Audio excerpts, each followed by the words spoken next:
Coup de théâtre, des personnes qui se convertissent à l'islam commencent à le regretter. Je veux dire, qui aurait pu prévoir cela? Quelle surprise!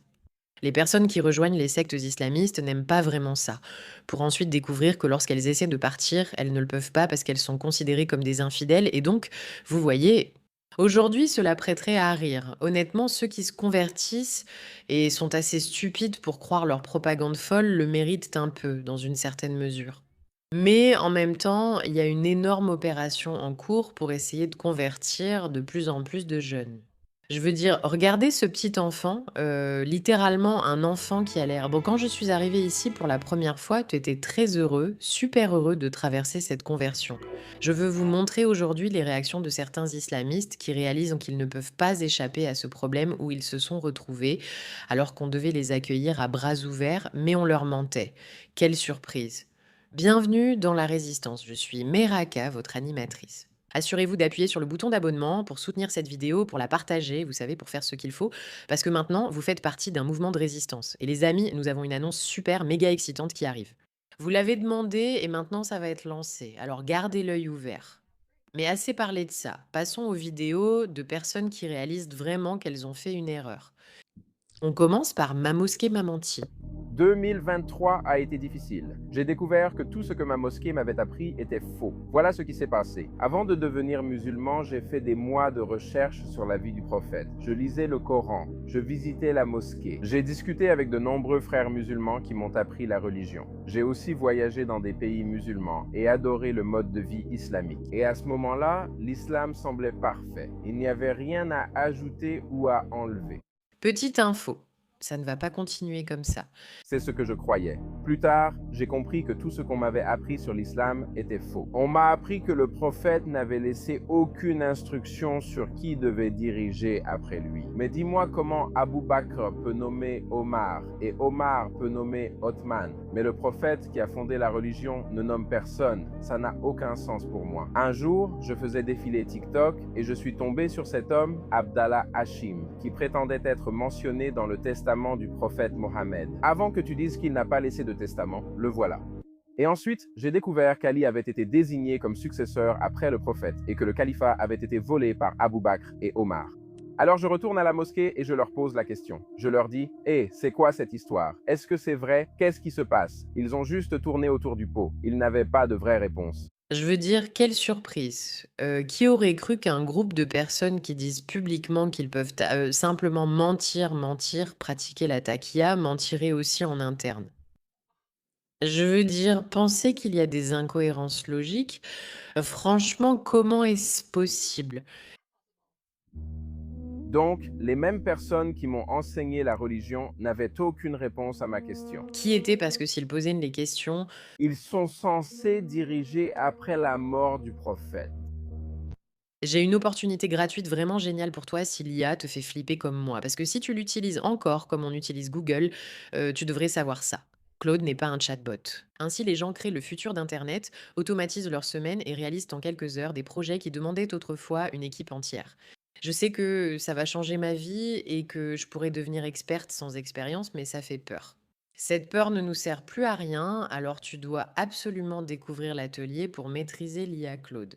Une immersion complète dans Claude, ses véritables cas d'utilisation et plus de 10 autres outils d'IA ce week-end de 10 h à 19 h heure de l'Est. Et ils ont eu la gentillesse de le rendre gratuit pour mon audience, ce qu'on adore. Alors va t'inscrire via le lien dans la bio. Plus de 10 millions de personnes dans le monde y ont déjà assisté et lui ont attribué une excellente note de 4,9 sur 5 sur Trustpilot. En seulement 2 jours, tu feras des recherches approfondies avec Claude, tu créeras tes propres artefacts et tableaux de bord, tu réaliseras des présentations complètes, tu mettras en place des connecteurs pour automatiser les tâches ennuyeuses, comme toute ta recherche d'emploi, et tu prendras en main Claude. Coder, créer des agents personnalisés, générer des visuels et des vidéos avec l'IA et repartir en étant capable de mettre toute ta semaine en pilote automatique. Des bonus gratuits incluent 50 codes secrets pour un outil divin, une bibliothèque de prompts IA et un générateur de boîtes à outils IA personnalisé. Sois mentoré par des leaders de Microsoft, Google, Amazon et Nvidia. Ce que tu apprendras en 2 jours changera les 2 prochaines années de ta vie et pour toujours. Inscris-toi vite avant qu'il n'y ait plus de place. Lien en description. Scanne le QR code et rejoins la communauté WhatsApp avant la fermeture des inscriptions.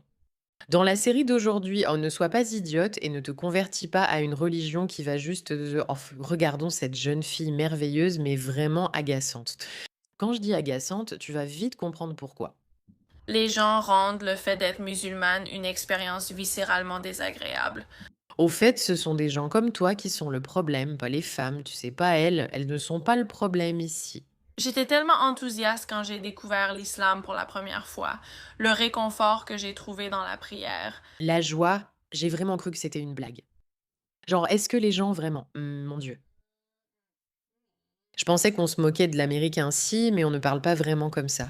Que se passe-t-il? Reprends depuis le début. Les gens font du fait d'être musulmane une expérience profondément pénible. J'étais tellement enthousiaste quand j'ai découvert l'islam pour la première fois, comme le réconfort que j'ai trouvé dans la prière, la joie que j'ai ressentie en lisant le Coran. L'expérience de porter le hijab et de me rapprocher de Dieu était tellement belle pour moi, et puis au fil du temps, C'est une blague, c'est comme une... désolé, je prends une seconde, mon cerveau britannique ne comprend pas. C'est vrai, elle se moque de nous. L'expérience de porter le hijab et de me rapprocher de Dieu a été tellement belle pour moi. Et puis, depuis 1 an que je porte le hijab, j'ai remarqué à quel point les gens me traitaient différemment, la déshumanisation que subissent les musulmans, les micro-agressions que je subis au quotidien. Des micro-agressions. Les gens sont méchants avec toi parce que tu as rejoint une secte de la mort. Je suis vraiment désolée, vraiment désolée. Ça doit être vraiment inconfortable pour toi. Mon Dieu, pourquoi tu ne vas pas en parler à ton Dieu pour voir s'il peut faire quelque chose pour t'aider? J'arrive pas à y croire. Elle veut notre compassion. Si tu ne comprends pas le fond de l'histoire, elle veut notre compassion parce qu'elle a rejoint un groupe de cinglés et maintenant elle est offensée que les gens pensent gade qu'elle est cinglée. Je sais que je n'ai jamais vécu ça parce qu'avant j'étais juste une femme blanche. Je sais que c'est comme la première adversité que je vis dans ma vie. Pauvre de moi, je sais. Je déteste quand on me dit que je suis devenue musulmane pour être opprimée. Qui veut être opprimé, à part genre les évangéliques blancs? Je préférerais vraiment que les gens soient juste gentils, qu'ils acceptent et qu'ils sachent que ce que je vis n'est même pas une goutte d'eau comparée à la violence et au caractère génocidaire de l'islamophobie et des islamophobes. Toute l'islamophobie est le résultat direct des milliards de dollars investis dans la propagation de la haine anti-islam. Je ne peux pas pratiquer ma religion sans aussi comprendre que les gens vont me traiter mal. Je vais être confrontée à la discrimination. Ça change, mais tellement lentement, et je dois juste me rappeler que je fais partie du processus qui consiste à changer l'opinion des gens sur l'islam, et ça peut vraiment être un fardeau très lourd. Tout ce que je peux dire, c'est que je n'ai jamais vu de meilleure publicité pour ne pas vouloir se convertir à l'islam. Je ne veux plus jamais avoir à entendre cette voix. Mais bien sûr, elle arrive quand même à glisser le truc de la femme blanche. Je suis une femme blanche, je suis juste une femme blanche, je suis impressionnée, je suis impressionnée. Et il y a des milliards de dollars. Il n'y a pas des milliards de dollars investis pour essayer de faire en sorte que les gens te détestent. Vous vous faites ça à vous-même parce que vous défendez des idéaux insensés que les gens en Occident n'aiment tout simplement pas.